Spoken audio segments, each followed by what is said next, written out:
तो आपका last part में आपका स्वागत है। ठीक है ना। अब हमारा लास्ट चैप्टर चल रहा है। काफी हमने चैप्टर निपटाए। हमने 13 चैप्टर हमारे पास थे।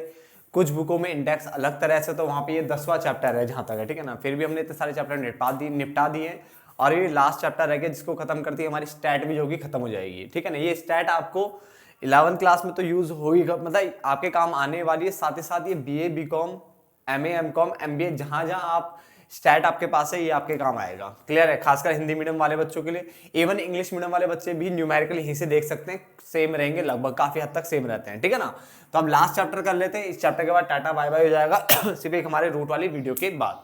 ठीक है ना। तो चैप्टर मेरा जो है नंबर है वो 13 है। पार्ट नंबर 1 सूचकांक या निर्देशांक, इसका नाम है। सूचकांक बोलो या निर्देशांक बोलो। इंडेक्स नंबर्स, इंग्लिश में कहते हैं इंडेक्स नंबर्स। जो उसका मेन नाम है वो सूचकांक ही है। सूचकांक ज्यादा यूज में रहता है।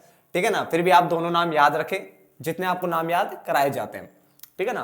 तो इंग्लिश में क्या बोलते हैं उसको? इंडेक्स नंबर्स बोलते हैं। अब यहां पे हमारे पास डेफिनेशन अगर हम बात करें सूचकांक की यानी इंडेक्स नंबर की, अगर हम डेफिनेशन की बात करते हैं तो हमारे पास दो डेफिनेशन है। एक तो है स्पीगेल ने जो दी है, कई बुकों में इसको स्पाइगेल लिखा हुआ है, तो दोनों नाम मैंने लिख दिए, स्पीगेल या स्पाइगेल जो भी आप बोलो। ठीक है ना। वैसे स्पीगेल होना चाहिए, है ना, स्पीगेल। और दूसरा आपका आ गया क्रॉक्सटन एवं कॉर्डन। ठीक है ना। तो इन्होंने क्या नाम है डेफिनेशन दी थी, डेफिनेशन को समझ लेते हैं। इन्होंने कहा, पहले वाले ने स्पीगेल यानी स्पाइगेल ने कहा कि सूचकांक एक ऐसा सांख्यिकीय माप है। क्या है? एक ऐसा सांख्यिकीय माप है जो समय, स्थान और अन्य विशेषताओं, समय, स्थान और अन्य विशेषताओं के आधार पर चर मूल्यों के समूह, जो चर मूल्य है उसके समूह में होने वाले क्या बताता है? परिवर्तनों को बताता है। बात को समझना ध्यान से। इसने कहा स्पीगेल के अनुसार सूचकांक एक ऐसा सांख्यिकीय माप है। देखो आप चैप्टर अगर होगा सांख्यिकी के अंदर तो सांख्यिकीय माप, सांख्यिकीय तकनीक, इस टाइप की चीजें तो यूज होगी। तो वही सांख्यिकीय माप है जो समय, स्थान या कोई भी अन्य विशेषताओं के आधार पर जो चर मूल्य होते हैं उसके समूह में जो भी परिवर्तन आता है ना उसको दर्शाता है। क्या दिखाता है? चर मूल्यों के समूह में होने वाले परिवर्तनों को दर्शाता है। क्लियर हो गया? चलो इसे नोट डाउन करो पहले डेफिनेशन को। अब दूसरी डेफिनेशन पे देखते हैं। ठीक है ना। दूसरी डेफिनेशन क्या कह रही है? ये जो हमारी डेफिनेशन ये कह रहा है सूचकांक एक समूह से संबंधित, किससे? एक समूह से संबंधित जो चर मूल्य होते हैं उसके आकार में होने वाले अंतरों, उसके आकार में होने वाले अंतरों का माप करने की क्या है? एक विधि है। ठीक है ना। तो उसने बोला देखो यहां पे क्या कह रहा है सूचकांक, बस चेक कर लेते हैं। ठीक है ना। तो उसने बोला सूचकांक क्या है? एक समूह से संबंधित चर मूल्यों के आकार में, एक समूह से जितने भी संबंधित चर मूल्य होंगे उसके आकार में होने वाले अंतरों का माप करने की क्या है? एक विधि है। क्लियर हो गया? तो स्पीगेल हो गया पहला, और दूसरा आपका कौन हो गया? काउडन हो गया, या इसको क्रॉक्सटन, यहाँ पे दो जनों का है। ठीक है ना। तो पहले वाले ने क्या बोला हुआ है? सूचकांक एक ऐसा सांख्यिकीय माप है जो समय, स्थान तथा अन्य विशेषताओं के आधार पर चर मूल्यों के समूह में होने वाले परिवर्तन को दर्शाता है, जो कि काफी अच्छी डेफिनेशन है। ठीक है ना। ये वाली आप इसको लिख के आना। उसके अलावा क्रॉक्सटन एवं काउडन ने बोला है सूचकांक एक समूह से संबंधित चर मूल्यों के आकार में होने वाले अंतरों, जो होने वाले अंतरों या अंतर का माप करने की क्या है? एक विधि है। ठीक है ना। तो उसके आकार में जो होने वाले जो अंतर है उसको माप करने की एक विधि है, इतना बोला गया। तो मैं इसमें टाइम लगा दिया, 3-4 मिनट इसी में लगाए हमने पहले दो डेफिनेशन में। क्लियर हो गया? फिर सूचकांकों की विशेषताएं। विशेषताएं क्या? पहला, सूचकांक संख्या प्रतिशत यानी परसेंटेज के संदर्भ में व्यक्त की जाती है, यानी इसको परसेंट की फॉर्म में निकाला जाता है। इसके जितने भी फॉर्मूले सब में मल्टीप्लाई बाय 100 हो रहा है। क्या हो रहा है? मल्टीप्लाई बाय 100 हो रहा है मैक्सिमम फॉर्मूलों में। ठीक है ना। जो भी है तो प्रतिशत के संदर्भ में इसको व्यक्त किया जाता है, परंतु प्रतिशत का साइन आप उपयोग नहीं कर सकते। इसमें प्रतिशत का साइन का उपयोग नहीं किया जाता है। नहीं, मल्टीप्लाई बाय 100 इसमें फॉर्मूले में होगा।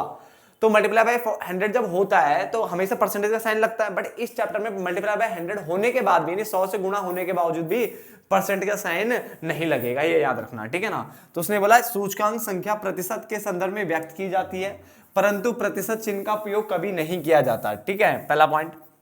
नंबर 2, सूचकांकों द्वारा परिवर्तनों को केवल किसमें दिखाया जाता है? संख्या के रूप में दिखाया जाता है। सिर्फ संख्या के रूप में इसको दिखाया जाएगा, शब्दों के हिसाब से इसको नहीं दिखाया जाएगा। ठीक है ना। दूसरा पॉइंट था। तीसरा, सूचकांकों द्वारा आर्थिक परिवर्तनों की दिशा को औसत के रूप में, यानी जो आर्थिक परिवर्तनों की जो दिशा है उसको औसत के रूप में क्या किया जाता है, व्यक्त किया जाता है। औसत इसलिए क्योंकि ये डिवाइड फॉर्म में निकलता है, डिवाइड करके निकलता है तो ये औसत फॉर्म में होता है, ठीक है ना। तो सूचकांकों द्वारा आर्थिक परिवर्तनों की दिशा को औसत के रूप में व्यक्त किया जाता है।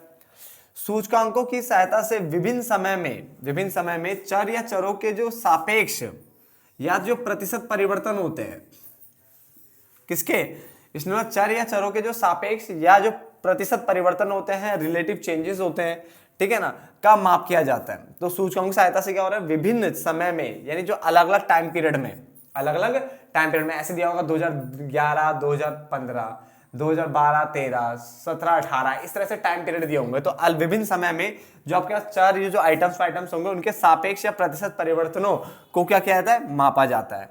सूचकांक ऐसे चर या चरों में परिवर्तन को मापता है जिनका प्रत्यक्ष माप संभव नहीं होता, उनको किससे मापा जाता है, सूचकांक से, ठीक है ना। तो ये इसकी विशेषताएं हैं। एक बार रिपीट कर रहा हूं मैं लास्ट बार, सूचकांक संख्या प्रतिशत के संदर्भ में व्यक्त की जाती है, मगर प्रतिशत का साइन यहाँ पे नहीं लगाया जाता है, याद रखना। इसको संख्या के रूप में व्यक्त किया जाता है, शब्दों के रूप में नहीं किया जाएगा। सूचकांकों द्वारा जो आर्थिक परिवर्तनों की जो दिशा है उसको औसत के रूप में व्यक्त किया जाता है, डिवाइडेड फॉर्म में निकलेगा, ठीक है ना, औसत फॉर्म में निकाला जाता है। सूचकांक की सहायता से जो विभिन्न समय में, यानी जो अलग अलग टाइम पीरियड है उसमें चर या चरों के सापेक्ष जो परिवर्तन होते हैं, प्रतिशत परिवर्तन होता है, उसका माप किया जाता है। जो टाइम के हिसाब से जो परिवर्तन आ रहा है उसकी बात कर रहा है, ठीक है ना। सूचकांक ऐसे चर या चरों में परिवर्तन को मापता है जिसका प्रत्यक्ष माप संभव नहीं है। तो ये ऐसे चर और चरों में परिवर्तन को मापेगा जिनका प्रत्यक्ष माप संभव नहीं होता है। क्लियर हो गया, नोट डाउन करिए, ये आपके पहला छोटा सा थ्योरी पोर्शन है, ठीक है ना। तो आगे देखिए, ठीक है, इस चैप्टर में जो है ना थ्योरी पोर्शन भी है, तो मैं थ्योरी पोर्शन करवाना जरूरी है इसलिए करवा रहा हूँ। और न्यूमेरिकल तो बहुत आसान है, ज्यादा कुछ खास नहीं है इस चैप्टर के न्यूमेरिकल्स में, ठीक है ना। और न्यूमेरिकल में से क्वेश्चन आएगा, याद रखना, कंपलसरी आना, और काफी आसान है, फॉर्मूले भी ऐसे याद हो जाते हैं उसके। सूचकांकों की रचना में समस्याएं, यानी जब सूचकांक की रचना करते हैं उस टाइम पे क्या समस्याएं पैदा होती हैं, क्या क्या कठिनाइयां आती हैं, उसके बारे में जान लेते हैं। अभी मैंने कुछ पॉइंट लिखे, कुछ पॉइंट अभी बाकी है, ठीक है ना। पहला लिखा है सूचकांक का उद्देश्य, यानी अगर आप सूचकांक निकाल रहे हो, बना रहे हो, तो उसका कुछ ना कुछ उद्देश्य तो होगा ना। तो सबसे पहले अपना उद्देश्य डिसाइड करो, क्या करना है, सबसे पहले अपना ऑब्जेक्टिव, अपना जो उद्देश्य है सूचकांक का, ठीक है ना, जो पर्पस है इंडेक्स नंबर का, उसको निकालो, ठीक है। तो आपको सबसे पहले अपना पर्पस, यानी अपना जो क्या पर्पस है, क्या ऑब्जेक्टिव है आपका इसको यूज करने का, वो आपको देखना पड़ता है। तो सूचकांक अनेक प्रकार के होते हैं, अतः अलग अलग उद्देश्यों की पूर्ति करते हैं, ठीक है ना। तो सूचकांक अनेक प्रकार के होते हैं, अतः यह अलग अलग उद्देश्यों की पूर्ति करते हैं। इसलिए सूचकांक बनाने से पहले यह निश्चित करना आवश्यक होता है कि वह किस उद्देश्य के लिए बनाया जा रहा है। तो आपको पहले उद्देश्य को निश्चित करना होगा। तो बेटा बेसिक सा पॉइंट है, कोई इतना बड़ा कोई इशू नहीं है इसमें, ठीक है। पहला पॉइंट क्लियर हो गया कि सूचकांक बनाने से पहले किस उद्देश्य के लिए आप सूचकांक बना रहे हो ना, उसको डिसाइड कर लो। नंबर 2, आधार वर्ष या आधार अवधि का चुनाव।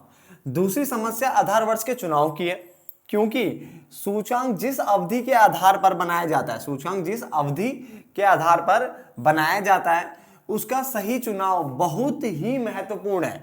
तो अगर आप आधार वर्ष का चुनाव गलत करते हो तो आपका आंसर गलत आएगा। आंसर गलत क्योंकि तुलना आप नहीं कर पाओगे, ठीक है ना, आप सही रिजल्ट नहीं निकाल पाओगे, ना ही सही निष्कर्ष कर पाओगे, निष्कर्ष निकाल पाओगे, कंक्लूजन नहीं दे पाओगे ना, तो वही चीज। तो दूसरी समस्या आधार वर्ष के चुनाव की है, क्योंकि सूचकांक जिस अवधि के आधार पर बनाया जाता है उसका सही चुनाव बहुत ही महत्वपूर्ण है।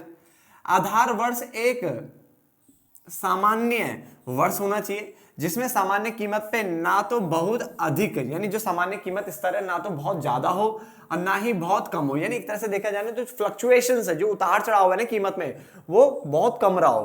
तो हम एक ऐसे वर्ष को आधार वर्ष मानेंगे जिसमें कीमत सेम रही हो, ज्यादा उसमें फ्लक्चुएशन नहीं आई, बहुत ज्यादा बढ़ी और बहुत ज्यादा घटी नहीं हो, क्योंकि जब बहुत ज्यादा बढ़ी और बहुत ज्यादा घट जाती है कीमत तो उससे फिर जो रिजल्ट निकलते हैं वो गलत निकलते हैं।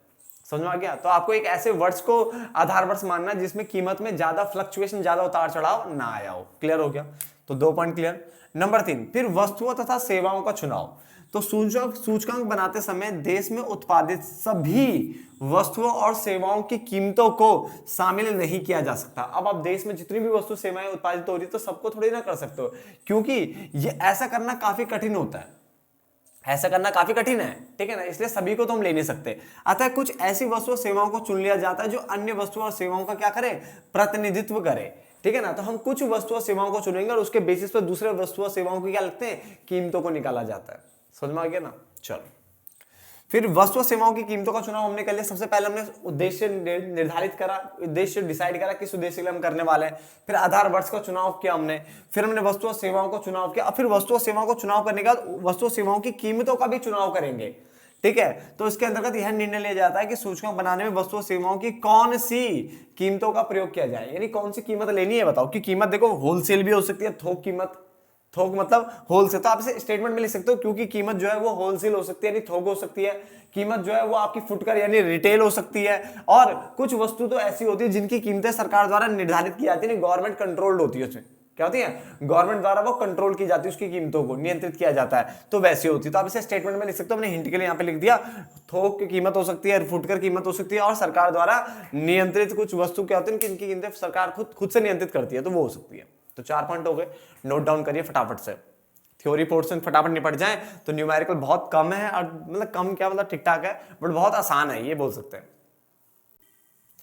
तो आगे देखिए पॉइंट नंबर कौन सा हमारा, 5वां, भारांकन विधि का चुनाव। यानी जो आप वेट देते हो ना, आपने वेटेड एवरेज पढ़ा होगा, तो उसी की बात कर रहा है, उस मेथड का चुनाव, मतलब कैसे आप भार का चुनाव करोगे।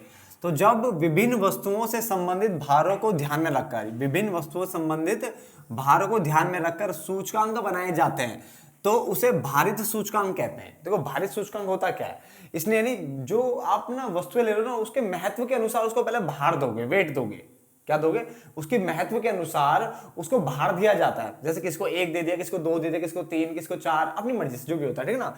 तो उसे भारित सूचकांक कहते हैं। तो इसने बोला जब विभिन्न वस्तुओं से संबंधित भारों को ध्यान में रख करके, विभिन्न वस्तुओं से संबंधित भारों को ध्यान में रखकर सूचकांक बनाए जाते हैं, तो उसे भारित सूचकांक कहते हैं।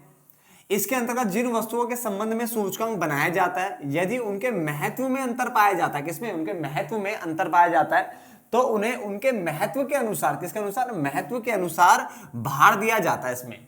तो कैसे देना है, क्या करना है, तो ये देखना पड़ता है। जैसे हमने भारत समांतर माध्य पढ़ा था ना, उसमें वेट दिए होते थे, बिल्कुल सेम वही कॉन्सेप्ट है। इसमें इसने बोला जब विभिन्न वस्तुओं से संबंधित भारों को ध्यान में रखकर सूचकांक बनाए जाते हैं, तो उसे भारित सूचकांक कहते हैं। इसके अंतर्गत जिन वस्तुओं के संबंध में सूचकांक बनाया जाता है, यदि उनके महत्व में अंतर पाया जा रहा है, तो उन्हें उनके महत्व के अनुसार भार दिया जाता है इसके अंदर। तो ये आपको देखना पड़ता है, ठीक है, ये भी एक समस्या है। उसके बाद औसत निकालने की समस्या, सूचकांक बनाते समय एक समस्या औसत निकालने की भी है कि किस तरीके से औसत निकाला जाए। अब औसत निकालने के 2 तरीके, अंक गणितीय औसत जिसको हम अर्थमेटिक एवरेज कहते हैं, और दूसरा तरीका आपका है रेखा गणितीय औसत जिसको हम ज्योमेट्रिक एवरेज कहते हैं, ठीक है। एवरेज है बेटा, फॉर्म आप लिख लेना पूरा, ठीक है ना, एबीजी लिखा मैंने, एबीजी लिखा है ना। चलो तो उसने बोला अर्थमेटिक एवरेज और दूसरा क्या है ज्योमेट्रिक एवरेज, ये 2 आपके पास तरीके एवरेज निकालने के। तो कौन सा मेथड आप अप्लाई करोगे, अपनाओगे, ठीक है ना, ये यहां पे देखना पड़ता है। समझ में आ गया, क्योंकि अगर आपने मेथड में चेंज किया बार बार, तो इससे आपके क्या है क्वेश्चन में जो मतलब जो आप आंसर निकालने सोच रहे हो ना, उसमें थोड़ा चेंजेस आ जाएंगे, ठीक है ना। जो आपकी कीमत सूचकांक है ना, वही अलग अलग हो जाते हैं, ठीक है ना। चलो तो इसको कौन सा मेथड अपनाना है ये आपको देखना पड़ेगा। देखो ये वीडियो अभी शायद ज्यादा 14-15 मिनट की बनी होगी जहां तक है, ठीक है ना, पर मैं थक चुका हूँ, क्योंकि इसमें थ्योरी वाला जो पोर्शन जब भी आता है ना, तो उसमें ना कंटेंट ढूंढो, बनाओ, देखो, लिखो, ठीक है ना। तो लगता है कि 14-15 मिनट की वीडियो, बट ये ना तो काम ना 1-1.5 घंटे से ऊपर हो चुका, पता है, 1 घंटे से ऊपर का काम हो चुका तब से। तो थोड़ा सा ना अब इसको बंद ही करने वाला हूँ मैं, इस पार्ट को तो खत्म कर दूंगा यहाँ पे, ठीक है ना। फिर पार्ट नंबर 2 में फिर दोबारा थोड़ा थ्योरी पोर्शन है, पार्ट नंबर 3 में न्यूमेरिकल में आ जाएंगे, जल्दी जल्दी हो जाएगा पोर्शन वो, ठीक है ना।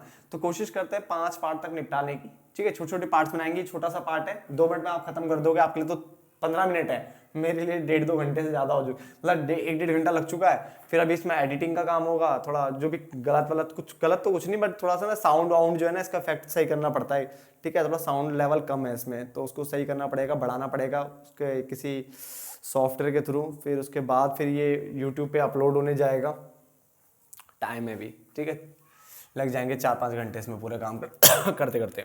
चलो अगला आता है सूत्र यानी विधि का चुनाव। तो सूचकांक के निर्माण में अनेक विधियां हैं, सूचकांक के निर्माण की जो है अनेक विधियां हैं, अनेक सूत्र हैं, जैसे लेस्पेयर। अब कुछ बुक वाले इसको लास्पियर लिखते हैं, लास्पियर, ठीक है। तो यार देखो वो बुक के अपनी अकॉर्डिंग मैं लेस्पेयर लिख रहा हूँ, ठीक है ना। फिर है पाश्चे। अब पाश्चे लिखने का तरीका भी बहुत सारे बुकों का अलग अलग होता है, मैं इस तरह से लिखता हूँ पाश्चे विधि, ठीक है ना। उसके अलावा डार्विश हो गया, ठीक है, बाउले हो गया, फिशर हो गया, ठीक है, डार्विस तथा बाउले विधि, ठीक है ना, फिशर विधि हो गया आदि, यानी बहुत सारे विधियां हैं और इनके अंदर इनके फॉर्मूले हैं, ठीक है ना। तो फॉर्मूले हो गए, बहुत सारे विधियां हो गई, ठीक है ना। अतः सूचकांक बनाते समय यह भी निश्चित करना पड़ता है कि कौन सी विधि या कौन से सूत्र का आप प्रयोग करना चाहते हो उसका रिजल्ट यानी उसका आंसर निकालने के लिए, समझ गए। तो बहुत सारी विधियां आप तो चुनना तो पड़ेगा। तो ये सारी क्या समस्याएं हैं, ये तब उत्पन्न होती है जब आप इंडेक्स नंबर बनाने की सोचते हो, ठीक है। तो उद्देश्य निर्धारित करना है, आधार वर्ष के क्या लेना है वो देखना पड़ता है। आधार वर्ष के बाद फिर देखना वस्तु सेवाओं का चुनाव करना पड़ता है, उसको चुनने के बाद उनकी कीमत का भी चुनाव करना पड़ता है। उसके बाद उनको भार, अगर महत्व के अकॉर्डिंग अगर वस्तुएं अलग अलग है तो उनको भार भी देना पड़ेगा। फिर औसत निकालने का तरीका भी अलग अलग है ना, औसत निकालना। उसके बाद सूत्र यानी कौन से सूत्र, कौन से विधि का आप प्रयोग करना चाहते हो वो भी देखना पड़ेगा, ठीक है ना। तो मैं इस पार्ट को यहीं पे खत्म कर देता हूं दोस्तों, ठीक है ना। वैसे भी हम लास्ट चैप्टर में खत्म हो जाएगा, टेंशन मतलब कर लेंगे, ज्यादा पार्ट नहीं बनाएंगे। 5 तक तो मैं मान के चल रहा हूँ अभी, बाकी बनाते बनाते समझ में आएगा, क्योंकि देखो थ्योरी ने काफी टाइम लगा दिया, ठीक है, मेरा काफी टाइम लग गया इसमें। तो उसमें यहीं पे खत्म करता हूँ, मिलते हैं पार्ट नंबर 2 में, तब तक के लिए धन्यवाद दोस्तों।